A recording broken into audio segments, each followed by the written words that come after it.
my people hustling on the corner, out of breath, running, chasing that paper. For my people on the grind, all that 9 to 5, working hard every day just to stay alive. Gotta keep it going, gotta keep it going, gotta keep it going, gotta keep it going. This is for my people hustling on the corner, out of breath, running, chasing that paper. For my people on the grind, all that 9 to 5, working hard every Ningizimu Afrika niyangazivela uZamani Mzobe ishaneli yamaphanta nongibingelela nithi mkhanga nenkani kwezothando niyangazivela einkondlweni niyazi ke namhlanje size kwishaneli yamaphanta ishaneli yamaphanta sivakashile namhlanje size kwizinga ubani sibona siseghetto selokishini phakathi manje siya kuyena manje siyobona umsebenzi wakhe asibabona people hustling on the corner, out of breath, running, chasing that paper. For my people on the grind, all that 9 to 5, working hard every day just to stay alive. Gotta keep it going, gotta keep it going, gotta keep it going, gotta keep it going, gotta keep it going, gotta keep it going, gotta keep it going, gotta keep it going. Hola mfethu hola mfethu ngiyabonga mfethu ukuthi samukele kamnandi siyabonga mfethu ikade sihamba yabo siyangena basaba abafana ukuthi amakhamera ethu awazi uthathwa yini yabatshela ukuthi no yazini hlala ihasla la hlala iphanta lihlala khona la emjondolo walo liyaphanta liyazama yayibona leyo nto ngoba sithe basisuka sathi no yazini ngoba bese kushutha izithombe nayo sathi no sifuna ukuyobona la usipanela khona ukuthi usipana kanjani uyikhipha up lemlingo uyikhiphayo mfethu yini lekugqugquzela kangaka wasekansi ukuthi ungafani nezinye izintwana kodwa wena ukwazi ukuthi ukhiphe iproduct engaka lebizwa ngokuthi izinga ngilibingelele ngiyabonga bafethu ngizongibona bengazi nami ukuthi umuntu ubalekile mfethu umuntu ubalekile mafika nani uMzobe phela uMzobe nina sithathela abantu njengabantu baphezulu so lama idea la into eqhamuke yeza kho bathi ngibonile ukuthi ikhono lomuntu it doesn't matter ukuthi uhlala kuphi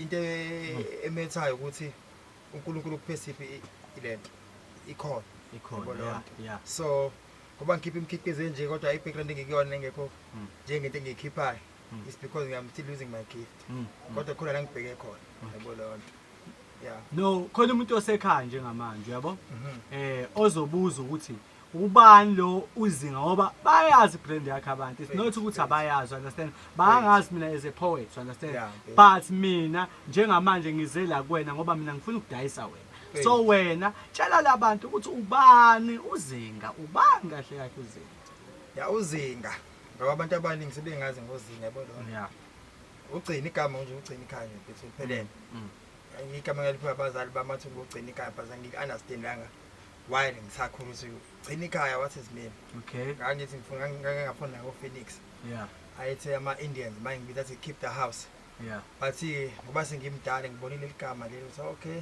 sengiyabona cha ukuthini ugcina ikhaya but usuku izinga lisuke Eastern Cape Eastern Cape yaziwa ke Tsikisiki ngicabanga ukuthi yawazi Tsikisiki yako Flagstaff ila ngikhulele khona but i-idea yokuthi ngiphushe i-brand yenzeke nje 6 years ago bengingayiboni kuumuntu ophusha i-brand ngangazi ukuthi ngelinye ilanga ngizoba umuntu ophusha i-brand kanje ngigqokisa abantu eSouth Africa yonke so leyo into eqhamuke nje esikhaleni iphupho lami ukuthi ngifuna i-sports analyst njengoba sikhuluma nje kanje bengifisa ukuthi ngivele ku-SABC ngihlaze ibhola yes kodwa ke ngoba uNkulunkulu uyahlela umuntu ikhono lakhe njengomuntu mayezalwa insuku zokuhlala emhlabeni insuku zokuphila ikhona ngala so wena usuke Eastern Cape usuke eMlazi yonke lezi ndawo ihlanganisa manje sikuthola eGate nani so wazi yonke ilanguage yasemalokishini yonke into engakulutha ikuthathe ikulethe ebugebengweni kodwa wena wachoose ukuba umuntu omusha ocreate le brand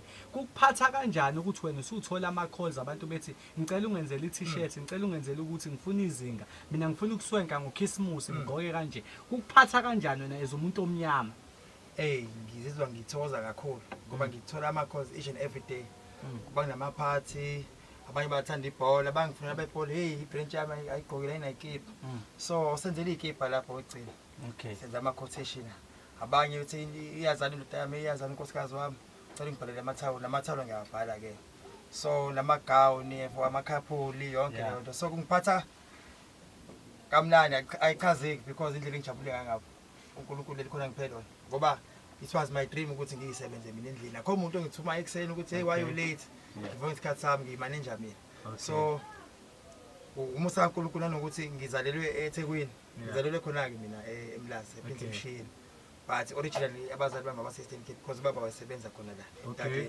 so okhula ke ngahamba ngana koClermont ngazohlala eNandi isiwe bese ngimdala sengiyimele sekumele manje ingqondo ivuka ukuthi okay manje sengimdala iphi action engiyithathayo so from there izinga ke liqhamuke ngendlela and ilona ngisengiphila ngalo ngisabheke mina ngiyakuzwa la ukuthi kusho ukuthi amanye ama-relationship siwabuka nje kangaka la emhlabeni nawe unesanga namathawula wangenisa lapha nalapho that's great so omunye umuntu uzobuza ukuthi ngoba mina ngiyabona la sisendlini yakho yabo imishini yakhe le bafowethu yabo imishini yakhe le wayithenga ngemali yakho imali yami fanele uxhaso so kusho ukuthi wena umuntu omnyama ohlanganisile wabeka amasenti wenza so manje lento ithi omunye umuntu unayo imali but akazeni ukuthi ngalakha kanjani leli business uthathe le information yokwenza yonke lento oyenzayo namhlanje la endlini yakho la qale khona iqale lento ngisesontweni so it's where yavele idea ukuthi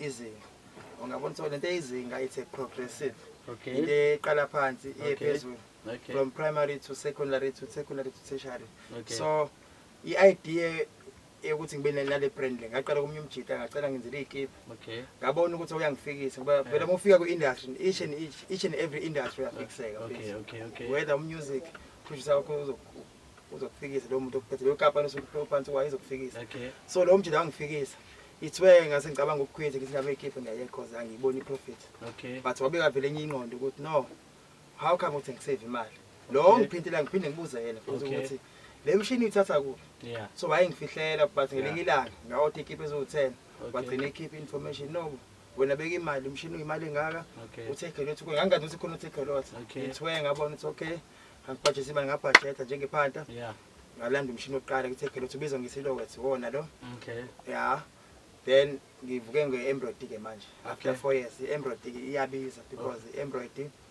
iqala ko-50k kuyaphezulu so it's where ngibonile ukuthi yonke into uma uyifuna empilweni iyenze because nabazala ngisenabo imali ngizoyicela kuba and ngitshontsha kuba but ngokuhlakanipha ukusebenzisa ingqondo it's not about ukuthi usukaphi i-background yakho njani but ngengqondo yakho uma uyisebenzisa ube yiphande ube discipline empilweni yonke into efuna iyenzeka because yinayo yonke manje imshini ngiyakwazi ukwenzela iy'kole ngiyakwazi ukwenzela ama-company so-Shoprite ngiyakwazi ukwenzela u-Pick n Pay sengiyi-supply kodwa ngihlala la so imshini nomuntu osafisa it's simple nami ngiyakwazi ukuthi umuntu banike abantu ama-advice because recently sengikhiqize abantu abawu2 banamabhizinisi wabo so wena use-South Africa umnotho wase-South Africa uyawukhuphula but they don't know you ukuthi wena nokupha abantu ama-skills you understand so lento isithi kumina okay khona osekhaya uthi okay usuthengile ko-take a lot uyabo njengamanje mina ngiyayibona le mshini angazi nanokuthi uma upress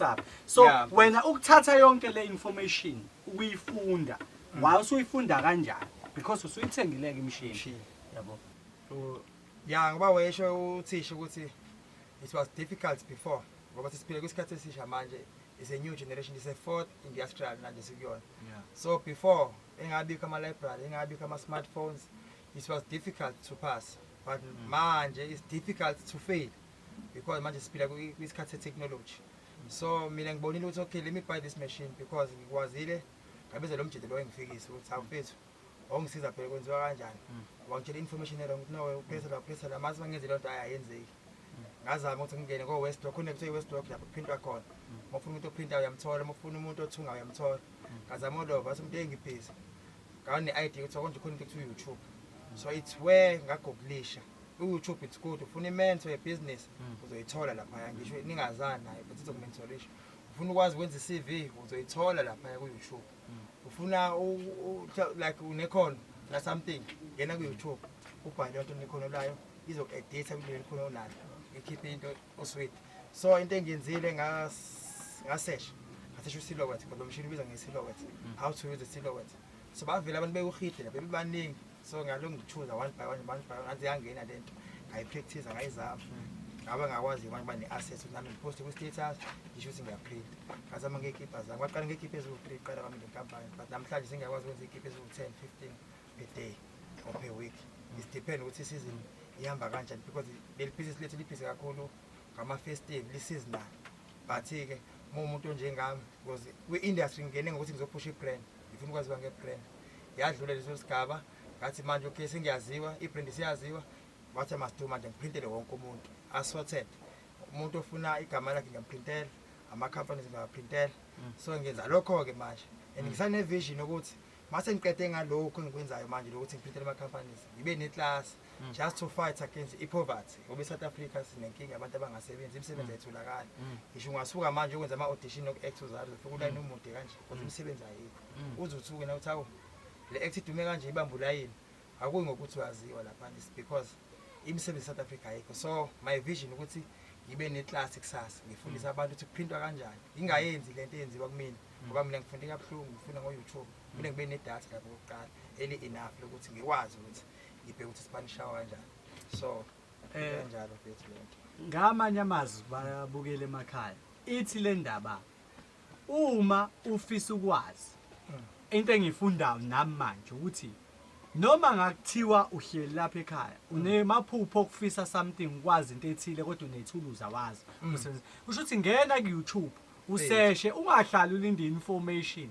yabanye abantu kodwa ngithe mase ngikulalela wena mfethu la ngiyakuzwa ukuthi abazali abasekho okay because my question izothi injani support ekhaya wena ukuthi injani ukugqokwa ibrand yakho ekhaya uyazi-ke empilweni ukuthi yonke into iqala ekhaya leyo nto wanthi into iqala ekhaya uNkulunkulu ibusisa automatically ukuze nomuntu ayibone ukuthi lezi zinto shuthi bayibona ngoba 2 years 3 years ago it's where I made ngomhla ka-25 ngathola iy'ngane zasekhaya esezilahlekile for mina singazani nazo ngoba phela masikhula abazali bethu baney'ngane zangaphandle singazani but uNkulunkulu ukwazile ukuthi angiphe amandla bathola udade bethu nabafowethu so ngoba umhla ka-26 December we-corona ilangenza khona iy'kipa eyi-more than 25 sayigqoka sonke ekhaya sashaya iy'thombe sangena ku-social media ithiwe abantu baqala bathi abo lento yakho i-serious because even ngingena ku-Facebook even today abantu bangibuza ukuthi awu uba lo muntu ompromotha nje le brand yakho ayuyayishaya le brand yakho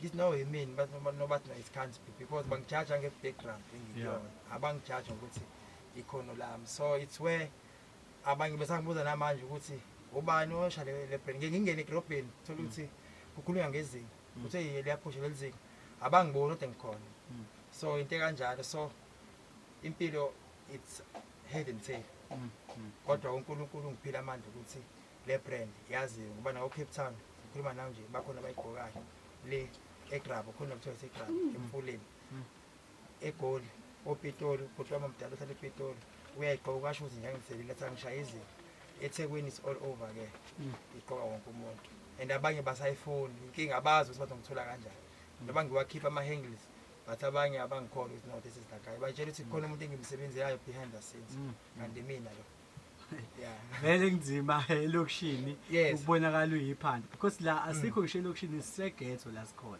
sisengini yakho egetho ngoba ngifuna abayibambe leyo ukuthi sisengini yakho size khona ngosatheleka sathi no yazini ngifuna ukuzobona le mshini ngoba sikuphazamisile ngiyabona la ukugcoba la upressa sakuphazamisa yabo so omunye umuntu osekhaya uzothi Hlasimpe usurvive kanjani because akhona ama brand akhona usurvive kanjani kwi competition okay once we competition but ngithi ku YouTube iyona nto I role model yami YouTube because kunama mentor lapha mawuvula ama mentor yaphesha yase Africa yakuphi izokutshela ukuthi hamba ngepace yakho ungayi komunye umuntu kulena omunye umuntu because wazi ukuthi ebusuku usebenza kanjani so into engenza ngisurvive mina because ngaqala nabo sebawayeka ama brand it's because ngazi I-passion enginayo ne-vision enginayo ukuthi ngeke ngikwazi ukuyiquit I-brand le vision ngeke ngakwazi ukuthi ngi-achieve ngoba ngisho ukuthi ukwaziwa abantu ngene ukuthi introduce I-brand kuthiwa izinga so fine bangazi abantu ngathi okay now it's fine sengiyaziwa angibambe bona labantu abangazi ngitshela ukuthi lethe igama lakho ngiprintele lethe igama lakho ngiprintele lethe amathaleni nginibhalele because sengikwazile ukuthi nginidobe ngebrand nasondela seningimina ke manje angimtshela ukuthi ngenzani so that is my vision ukuthi ngeke ngikwazi ukuquita I-brand while my vision ngeke ngakwazi ukuthi ngiyifeze. My vision ukuthi ngifundise, ngibe ne-organization efundisa abantu. Ngelinye ilanga ngithi imindeni eswele ikwazile ukuthi balethe ingane zabo ngayifundisa, saqala kwaba amabhizinisi because kwi-South Africa la siyakhona kunzima imisebenzi ngokuphela. So siya kwi-4th industrial obade ngisho ukuthi ayithi fika abantu bayakwazi uyithungela, sebenama-skills bayakwazi ukuyiprintela.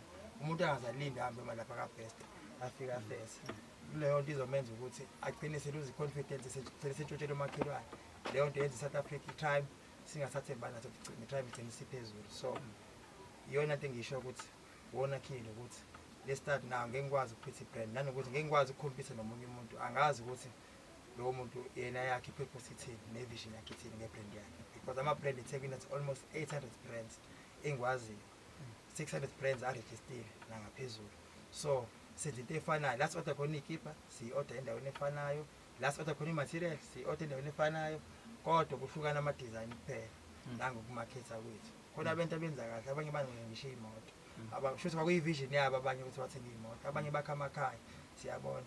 But into iyajabulisa lento because igwema i-crime eSouth Africa kwi-youth esikuyona, because manje i-youth ekuyona impilo isi-expensive kakhulu. Sabazi ukuthi abantu impilo ukuthi siziqhubeka hambe bamba imoto ka-heist lapha ubamba ama-mall niluthe. Yibona abantu eyenza ukuthi abantu wetshe ukuthi yona impilo le, kanti impilo ukuthi uyiqala into yakho noma iyiphi beside printing, but uyifune wena ukuthi uthi ngidayise i-brain ngiyibone ukuthi ikhulu nami ngakho. You'll never know uNkulunkulu vele ayibusise leyo nto uphumelele ngayo.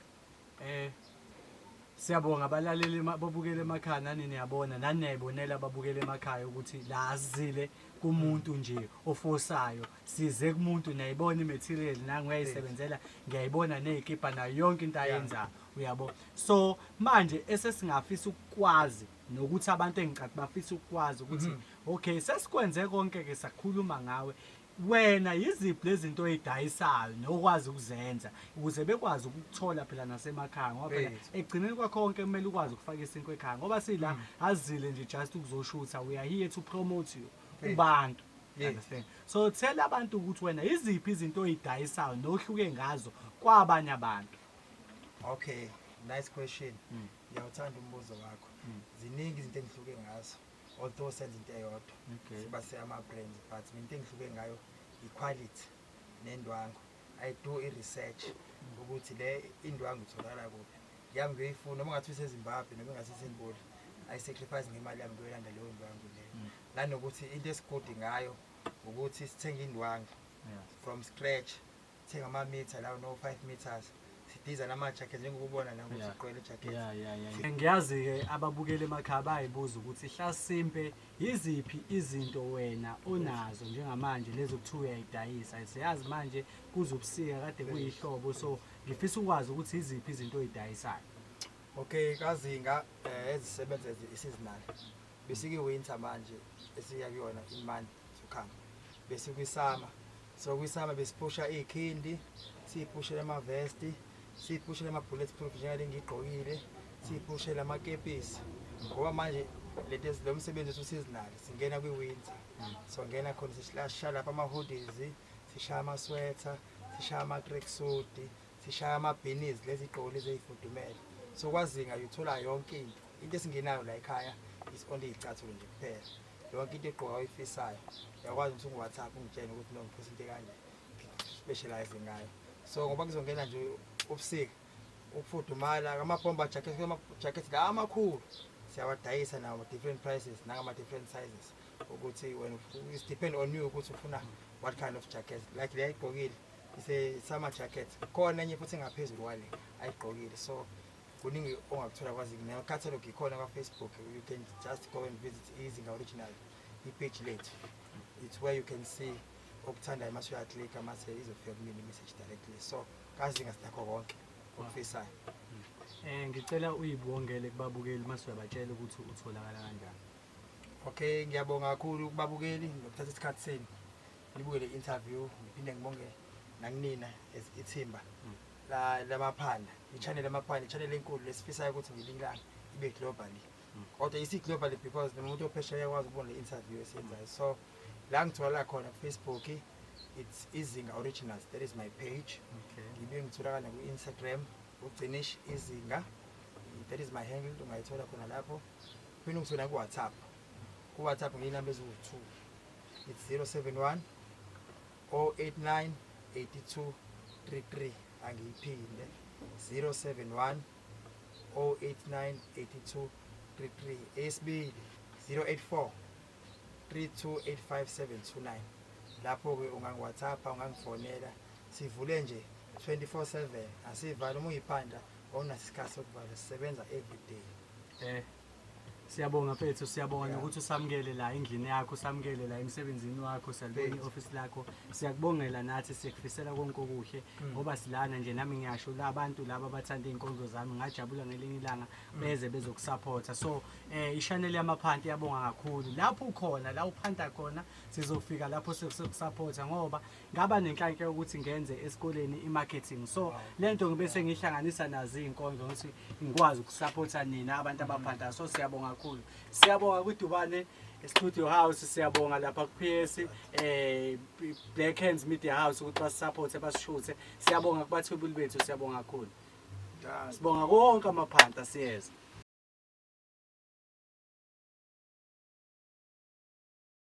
Hlonipho la ngiyezwa kuthiwa umunye wabalandeli bezinga abakhulu. So ngilapha nje nami ngizovakasha la sengiyithola ushaye naso isikibha sezinga sesifisa ukwazi ukuthi uqale nini ukugqoka izinga futhi likujabulisa kangakanani izinga. Ushesha kangakanani ukuthola umsebenzi wakho uma uthenga kwizinga.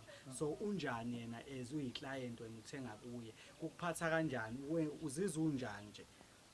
Bhuti wami izinga ngilibone from 2018. Ukulibona kwami ngiqale nganganaka nje because umjita nje wasenkaso zemva kwami uziphushelayo.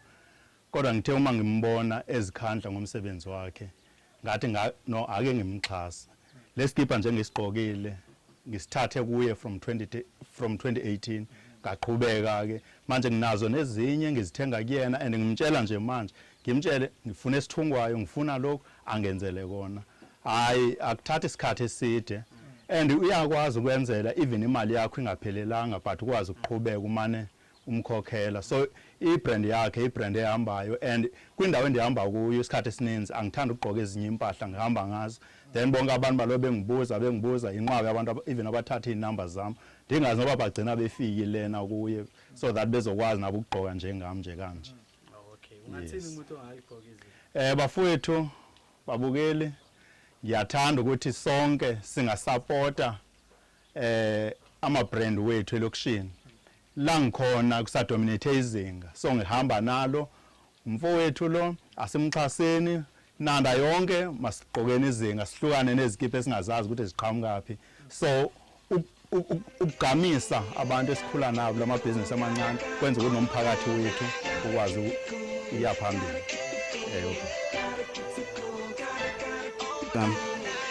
Shosho vuyo mfethu ngiyajabula ukubona lo ngisho ngiyajabula njengomuntu obona ukuthi kuyinto so umbuzo wami ukuthi kungani ngikhethe ukusupporta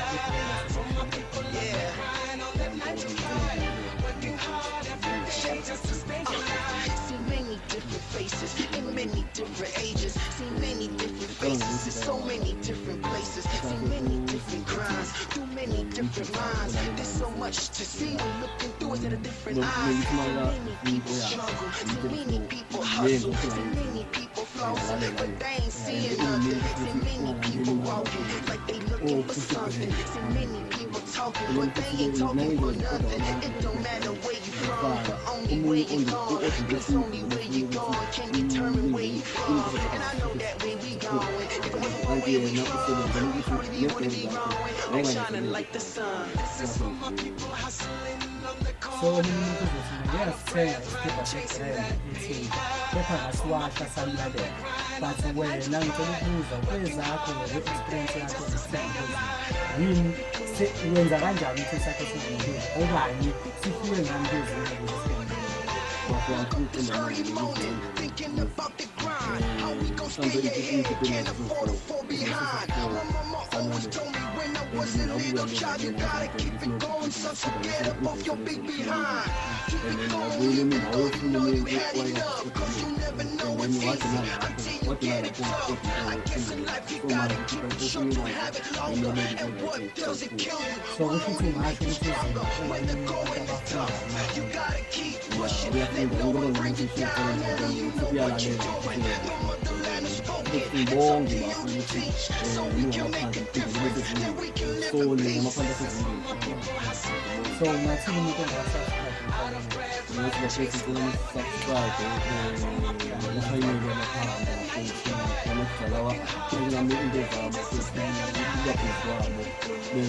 abanye abantu abamnyama noZamani futhi nimsupport kwinkondlo zakhe bafethu umthiso ophilayo lo ngibonga ukuthi siyankomo.